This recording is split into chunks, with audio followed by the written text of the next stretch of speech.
शिवाजी महाराज की जय। आपण सर्वांनी रोपेने प्रवास केलात, बरोबर आहे की नाही? पण एक विचार करा, रोपेच्या ट्रॉलीमध्ये बसल्यानंतर तुमच्या मनामध्ये एक भीती निर्माण झाली का की या ट्रॉलीने आपण सुरक्षित गडावरती पोहोचतोय की नाही? बरोबर आहे की नाही? याच कड्यावरून एक हिरकणी नावाची गवळण आपल्या बाळासाठी उतरली होती.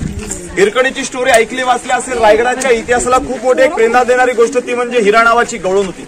आज त्या हिरकणीच्या आधारित एक पिक्चर सुद्धा लेख झालेला आहे बघा. एक हिरकणी नावाची गवळण होती, रोज दूध विकण्यासाठी रायगडाच्या माथ्यावरती यायची. गडावर एक नियम होता की समोर एक नगारखाना गेट आहे, त्या नगारखान्यावरती नगाडे वाजले की किल्ल्याचं महाद्वारे बंद केलं जायचं. माता गडावरती होती, तिचं 6 महिन्याचं बाळ गडाच्या पायथ्याशी राहत होतं. दरवाजे बंद होता. माये माऊली आपल्या बाळासाठी स्वतःच्या जीवाची पर्वा न करता आपल्या बाळाच्या आकांतेनं या गडावरून ती 500 फूट खाली उतरली, किल्ल्याच्या महादरवाजापाशी पोहोचली. सरदार चांगोजी गडकर यांना विनंती करू लागली, माझं छोटं बाळ आहे आणि त्या बाळाला दूध पाजणं गरजेचं आहे.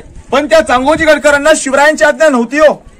एका मराठ्याच्या नात्यानं, एका माणुसकीच्या नात्यानं तिला गडावरती आणलं. साहेब, राहायची खायची वस्तू तिला गडावरती केली. त्या मातेला राहता येईना. या गडावरती जो खालून हवेचा वेग येईना तो तिला स्वतःच्या बाळाचा रडण्याचा त्या कानामध्ये गुरफडत होता. शेवटच्या प्रसंगी स्वतःच्या जीवाची पर्वा न करता आपल्या बाळाच्या आकांतेनं हीच माऊली रायगडाच्या त्या पश्चिम कड्यावर उतरून गेली. त्या कड्याच्याही त्या 1200 फूट उंच, अंग वस्त्र फाटलं होतं, रक्त घाळ झाली होती. रात्री 12च्या सुमारात हिरकणी गडाच्या पायथ्याला गेली. स्वतःच्या बाळाला तिने कुशीमध्ये घेतलं. माय ममतेने हात फिरवून त्याला दूध पाजलो आणि सकाळी हीच बातमी राजांना कळली की रात्री एक माता बाळासाठी रडत होती. सकाळी 5:30 वाजले, गडाचा दरवाजा उघडला पण माता घरच्या दिशेने निघून नाही गेली. राजांचे 2 सवंगडी गडाच्या पायथ्याला गेले. मातेच्या मांडीवरती माय ममतेने बाळ खेळताना पाहिलं गेलं. त्या मातेला त्या बाळाला पालखीत बसवलं आणि या सदरेमध्ये आणलं. खालच्या गावातली लोक हिरकणीला पाहायला आलीत का तर राजा काहीतरी शिक्षा करतील तिला. सदरेत उभी राहिली सर्व. राजा आलं, हिरकणीला उभं केलं, विचारलं गेलं, झाली सर्व घटना तिने सांगून दिली. पण छत्रपतींनी हिरकणीला एक प्रश्न विचारला, हिरा, रात्रीच्या वेळेला तू या गडावरून जसं खाली उतरली तसं आत्ताही जाऊन दाखवतेस का ग?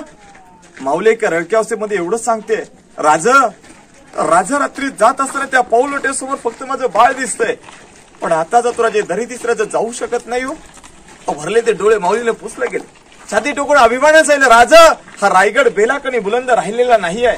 कारण एकच आहे की त्या पश्चिमेच्या कड्यातून एखादी बहादर स्त्री जर का उतरू शकते ना तर या गडावरती गणिम राजा सहज येऊ शकतं. राजांचे डोळे भरून आले. राजाने आपले डोळे पुसले गेले.